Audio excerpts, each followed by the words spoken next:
Morning, Knicks Nation. Today is Tuesday, the 15th day of July 2025. I hope you are safe and healthy today. On this Tuesday, your family also is safe and healthy, and that the needs of you and your family in terms of food, shelter, clothing, as well as health are being met today.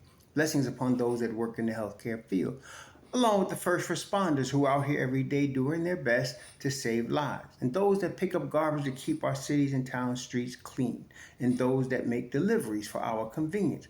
Double blessings on the men and women that are out here trying to help rescue, deliver, and recover teenagers and children that are victims of child molestation and pedophilia. People that are helping those that are victims of prostitution and child prostitution, pornography, child pornography, human trafficking, and sex slavery. Double curses on all the perpetrators of these things. Double curses on all people who make money off of these things. And double curses on the perverts that create the great demands that cause these things to exist. Finally, double blessings on the homeless. More than 700,000 men, women, children, families, and senior citizens homeless in the United States of America, and millions around the world in even worse conditions. Blessings upon them, for theirs is the kingdom. There's going to be a basketball game today. The New York Knicks will be playing in a summer league game against the Brooklyn Nets. And as we had alluded to before summer league, this summer league is very important to all the players on the roster of New York for different reasons, but it's very important to all the players. And today is going to be a continuation of that. The win-loss record is irrelevant. It's completely irrelevant. What is relevant is how people are playing. How are they playing? Are they playing the game on the NBA level? Can they play in the NBA? These are the real questions that must be answered in this summer league. Now, for some players, it's more relevant than others. And again, we mentioned the fact that, for example, Pacome Daddier, well, we just want to see him develop. He's not expected to be in the rotation this year, and he's not going to. But we just want to see him develop as a 20-year-old picked in the first round last year to the next level. And he's doing that. He's in all areas of the game. It's an overall general advancement of his NBA skill level. This is the thing. With any player, I don't care if it's Victor Wembanyama or the 60th pick of the second round. If you're going to play in the NBA, there's always an adjustment period. Always. Okay? So that is why, a lot of people, they hype the rookies in terms of, and that's part of the NBA overall marketing scheme, to hype them up, make them stars before they even hit the court. And even though like a Victor Wembanyama, as I'm talking about now, or maybe even Cooper Flag, or people that are picked number one overall or top 5, even though they're extremely talented athletes, there is still an adjustment period to the speed of the NBA, to the schemes, defensive schemes, and the speed of the defense of having to know the offensive speed of the NBA, get your shot off at NBA speed, score at NBA speed, be aware at NBA speed. And then, of course, with the two toughest positions to learn, which are the 5 spot and the 1 spot, you got to learn to handle the pressure at the 1, be able to run your offense, organize your offense at the 1. You got to be able to call out defenses before they're actually run at the 5 and know what everybody on the floor is trying to do and call out your picks and all of that. There's a lot to learn as rookies in the NBA, and somebody telling them about it is completely different to you actually having to do it. It's always like that in life. Somebody can explain to you what's going to happen, but it's not until you actually do the thing that you understand it, right? It's just why you have people in any area of life, of work, whether they're electricians or plumbers or engineers, they can learn in school, in trade school, in college about what they're going to do. But there's always people that are doing it, that have experience doing it, that laugh because actually doing it is learning how to do it. So in the league, it's very much like that. So you're going to have always a development part of the basketball game in the NBA. So with respect to Daddy, he comes in with the size, with the potential and the upside of a 19-year-old, 6'7" guy, and now he's grown a little bit, so he's 6'8".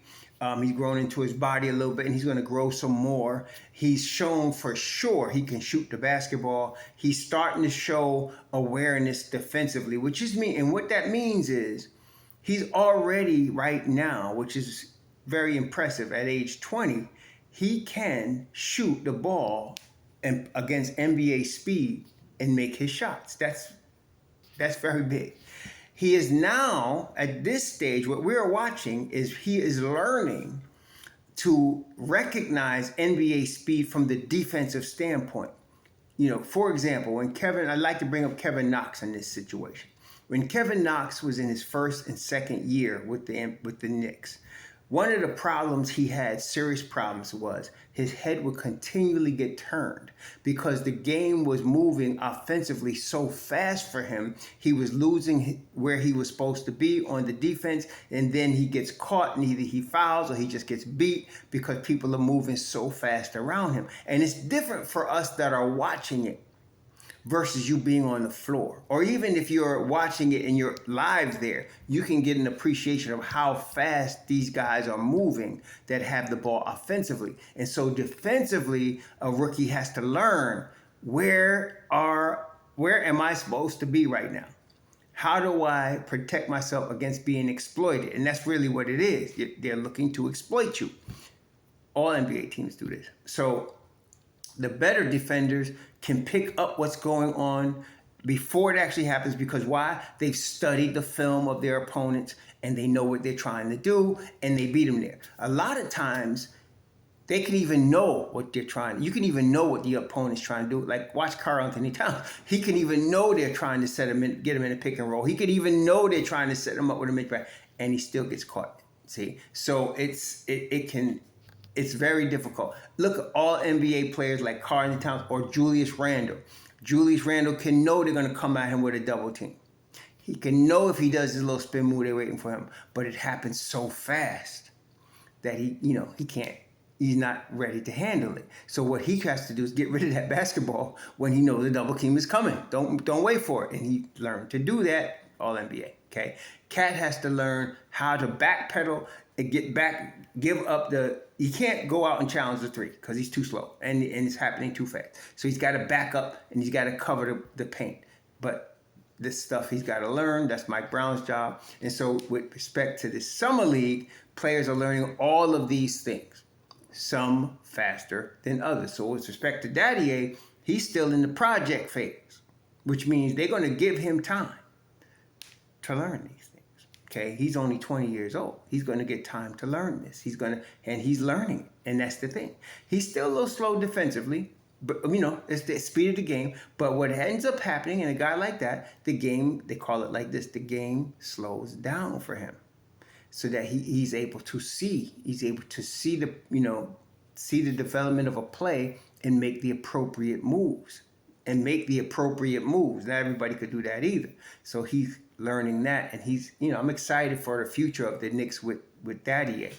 Now, with respect to others like Tyler Kolek, who's 24 years old, played 4 years of college basketball, and at this stage is having a problem against pressure. You see, teams last year against Jalen Brunson, starting really with Dyson Daniels, started full court pressing Jalen Brunson and being physical with him. How the Knicks countered that is they had Josh Hart and Mikal Bridges take the ball up and Brunson go off ball and then run whoever's guarding him through a million picks until they get Brunson in a position where he's one-on-one with somebody that can't guard him, which is most of the players in the NBA. Whenever Brunson would try to fight the pressure himself, and Tibbs would say, let the game tell you what to do. Stop trying to fight against the game. And whenever Brunson would fight against the game, we'd lose because he was getting turned over and he realized what was going on. His pride was hurt because he couldn't handle that pressure the way. But then when he got smart and let Hart, Kyle, OG bring the ball up, now we got better chance of scoring, better chance of setting up the offense. So that's important. And then now there were times, of course, where Brunson could handle the pressure and just get the ball up the court and set up the offense. He could do it. But you're talking about Dyson Daniels, all defense, NBA defensive player, or you're talking about Aaron Neesmith, or you're talking about Amen Thompson, or Sword Thompson, high-level defenders, aggressive, physical defenders. And that's what they started doing. So here in Summer League, they're doing this to Tyler Kolek. And he's not handling the pressure well. He's turning the ball over a lot. That's the biggest problem. You got to expect that he's going to have a hard time bringing the ball up against the type of pressure these guys are putting on him. But how you handle that is by passing the ball. Let it go and let McCullar or let somebody else, McCullar or Diawara or Pate or somebody else, Dadier, let them handle the ball and work from that perspective. This is a problem in two areas. It's a problem with the coach, and it's a problem for Kolek. That's problem number one with him. Number two, he's not shooting the ball well against NBA speed. Now, he has all of the mechanics of somebody that will eventually be able to shoot the basketball. I really believe he has in him the ability eventually to shoot the ball. But the inability to set up the offense is what's hurting the Knicks. It's causing them to get what we saw happening to our regular unit before we started making adjustments. You're down already in the first quarter, okay? Because you didn't turn the ball over too many times, and you're starting off down 5, down 10, down 13, and then having to come back from that. You don't want that. You can avoid those turnovers if you strategically have somebody else bringing the ball up. Now, for Kolek, I guess he has to prove he can bring the ball up, and he's proven he can't, and so that's a problem. He's not shooting the ball well. That's also a problem. And then, of course, the speed of the game. And then we're talking Summer League. We're not even talking about regular season NBA teams. We're talking about Summer League, and he's getting lost on defense. These things are not boding well for him, okay? Somebody said he's ruining his trade value. That's only people that are ready to write off everybody that talk like that. Look, he has 2 more games, at least, to figure this out. They have to strategize, which brings me to Kevin McCullar. I will say right now, I was wrong about Kevin McCullar. And I was wrong in the sense that I didn't see him as an NBA player earlier because he didn't have the pop, the speed, the aggressiveness to play in the NBA. But I realize now my mistake was not realizing how serious the injury was to his knee that hindered him. Okay. And now he has fully come back from that knee injury, and he has the pop. He has the speed. He has that right now. Now, in New York, the problem with the fan base in New York is there is no mental balance, emotional balance. There's some people that are telling me, well, he's better than, or he's going to be Josh Hart. You can't say that about a guy that's so young in the league right now. Or he's the best two-way player the Knicks have. Come on. That's what I'm saying. People get carried away. I'm saying right now, what you have to determine first is, can he play in the NBA? Because not everybody can, okay? It's looking like Kolek might not be able to, but McCullar can. And he has the speed, the quickness, the ability, and this is what I like about the game. It wasn't that he scored 30 points. People get caught up in that kind of stuff. That's not what you're looking at in Summer League. What you want to see is how he got those points. Was he a pure shooter? No. He was getting to the rack. He was cutting. He was getting off of offensive rebounds. He was doing stuff that caused him to use his speed, his quickness, his hustle to get the ball in the basket. That was impressive. Defensively, he also still gets lost a little bit. And he really will need to improve that if he's going to make this roster as a regular player. I think he's pretty much, if he continues to show what he's showing in the first 2 games, like I said, even in the first game, people considered him playing a bad game. Everybody played bad in the first game. What I like the first game, which I mentioned in the video of the follow-up of that game, is how well he moved, period. that he can move, he can run, he's quick enough to play at an NBA level and run at an NBA level. The stats, whatever. But then the second game, he showed the same quickness, the same aggression offensively. He is definitely trying hard defensively, though he's still getting cooked by guys in summer league. He's got to get better, okay, in that regard. He's got to get better. But he's a lock to keep his two-way contract. He's going to keep his two-way this year. I don't know if he's a lock to make the roster. This is the problem that many people keep ignoring. There's only one roster spot available. One, okay? And if you're telling me we should promote Kevin McCullar or instead of signing Landry Shamet, you're crazy. Okay? Shamet should have that spot if he wants it. But see, Shamet's problem is Jordan Clarkson. Because Jordan Clarkson is going to get rotation minutes. Shamet is not guaranteed to get rotation minutes. That's the problem. Now, he will get rotation minutes because it's an 82-game season. And in an 82-game season, the 11th guy is going to play. Okay? He is. It's just a question of guys missing games, sprained ankles, strained muscles, bumps and bruises. He's going to get a chance to play some rotation minutes, the 11th guy. So if he's willing to do that, I think we get this done. If they didn't sign Jordan Clarkson, we'd already have Shamet, in my opinion. But that's the same. You got one roster spot left. Now, Diawara is not counted in that. The rookie roster spot is set, so he's going to have that. But what we're talking about is James Najee. You're talking about, McCullar, Najee. Who else? Pate, I wouldn't put him in that category. He's too young. I'm saying he's going to be a two-way guy. But Daddy and Huporti already there. Really, it's McCullar, Najee, Beauchamp, and then any other player. Some people have been mentioning Marcus Smart, which I'm against, and whoever else is out there, Chris Paul, people like that. So that one roster spot, this is the competition. You got an outside guy like a Chris Paul or a Marcus Smart or somebody else, and then you got Beauchamp, McCullar, and Najee. Everybody, all of those guys are fighting for that one spot. Okay, so you got Najee, McCullar, Beauchamp, Chris Paul, Marcus Smart, and everybody else in NBA 2K world that's naming whoever that's out there. That's your competition for the last roster spot. Okay. Now McCullar he's made his case to be a continued two-way contract. Okay, he's gonna keep that. Beauchamp also continued two-way contract. They both got that. Watson's gonna have a problem because of Pate. Because Dink Pate has shown he's NBA athletic. He's not ready for the league yet, but he's NBA athletic. So you got to develop him. At 19, you got to give him the two-way spot for sure. So that's him. So I think Watson's going to be out. But Kolek's problem, he's got guaranteed money. The Knicks could waive him. $2 million, the Knicks could waive him. Okay?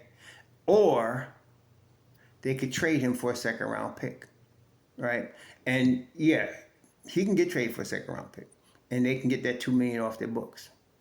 So that's the problem, okay? For Kolek, not for the Knicks, for Kolek. He has got to step up his game some. He's got to. So he got 2 games. If I was him, if I'm the coach Brink, I'm trying to use McCullar. I'm trying to use Diawara. I'm trying to use Daddy to help bring that ball up the court and get that offense started. Okay, I would like Kolek to play more off ball and get himself loose that way. But we got to see 1 for 13 last game, 0 for 6 from 3, and 4 turnovers. That's pretty tough. You're playing summer league, right? So he's got to do better. I don't think he can get much worse. That's the good thing. I don't think Kolek could be much worse than that. So I think we should see a rebound. I'm looking for a bounce back game today. I'm not saying he should score 20 points. I'm looking for a bounce back game. I'm looking for better shooting than 7%. I'm looking for, less than 5 turnovers, 4 turnovers, keep the ball under control, and get the offense started. He don't got to, be Stephen Curry. He just has to be under control and manage the pressure they're putting on him. Because everybody's going to put pressure on him. Because now that you show their weakness, it's like being in the jungle. They're going to come at you. So he's got to be able to show that. So, I'm hoping the boy makes it. Somebody suggested that maybe they want to sit Hoop Porty for the rest of the summer league. I could see if they did that, but I can understand if they don't do that because he's got to show he's available. You still got Najee. So if Hoop Porty suddenly gets hurt, you still got Najee. You can put him in there. But we'll see. We'll see how that works out. Beauchamp, he also had a horrible game. He had a good game in my view in the first game. He had a horrible game this past game. So he's got to show better this time. He got to show better. He's got, to me, he's an NBA player, but he just got to show it, against this competition in summer league.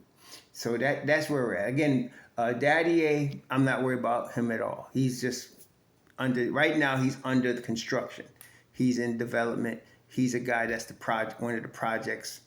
It's not till next year, unless he shows something in camp that he's not showing now, or Brown just wants to play him more because he does, which is Brown's decision. We're talking about next summer for him to really have an impactful summer league and come into the camp with possible rotation minutes. That's next year. Diawara is going to play. I'm not saying he's going to be a rotation player. He's going to be like that 12th guy this year. His defense is just too good. His defense is too good. So he's going to be in that 12th guy conversation for the Knicks. Plus, he's going to get the rookie deal, the 50-something pick deal that they already have slotted. The NBA slots that. So he's going to get that. I'm excited to watch what we're going to get from him. Najee, like I said, he's looking for a roster spot or a two-way spot, both of which are going to be very difficult to get. So we'll see. We'll see. I like him. I like the potential he has at the 5 spot. I like his mobility. I love his motor. I think he has a lot of potential, and he's 20 years old. He'll be 21, I think, in a few days.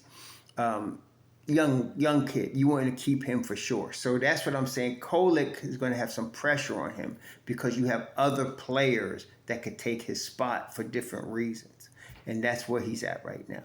So we got to see. Like I said, this was going to be a very important summer league, for all of these guys, and it is. Now McCullar showing himself well. I got to give him credit. I'll say I have no problem saying I was wrong about him. He looks like an NBA player, and I'm glad that his knee situation is fixed so that he's coming back. He looks good. He's tough. He took some shots in the face and come back, and I like that. Now Daddy A left the game with foot soreness Sunday. Najee left the game with lower back tightness. Now these, I feel bad for the guys, but look, if you're not available, that could be a problem. Now, Daddy A, he's no problem. Like I said, he's going to be all right. He don't even have to play the rest of the summer league. He's going to have his spot. Najee, though, he got to come back and play, hurt or not. Okay, unless it's career threatening, he should be out there. For these guys, this is like playoffs. If you could walk, play. That's the way it is. Okay, you sitting more than play. You sitting in the game because you're sore back or whatever. Okay. We'll see what happens. Now we'll see what happens. But that's the way it is. Okay. If you were a first round lottery pick, you could sit out. Even like a guy like Fleming. We talked about Fleming, first pick of the second round. He could sit out. He's gonna be on the team. Or they could shut down Cooper Flag. That's no problem. But if you're a Najee, you trying to get a roster spot. You better be out here, bro. You better be out here. So we'll see what happens. It's just Brooklyn against the New York Knicks in summer league, right? So in that regard, it's insignificant. But for these guys, it's significant. McCullar now is moved from can he keep his two-way deal to can he get that last roster spot. So expect McCullar to be out there. Can he get that last roster spot is what he wants to know right now. So that. Okay, he's fighting now with Shamet. He's fighting now with Payne.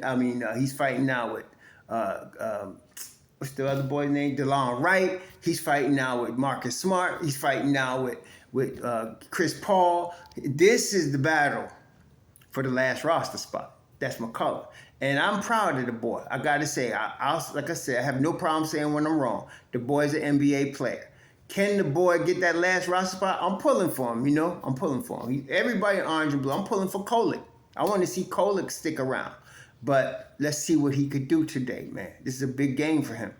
Big game for him, okay? So, and as far as that, I don't need to see guys they ain't going to keep, right? So, listen, they ain't keeping Bawali Bales, they ain't keeping Udai, Baba, Lance Ware, Jamal Bay, they ain't keeping these guys. Nick Jordan, these guys ain't going to be on the Knicks.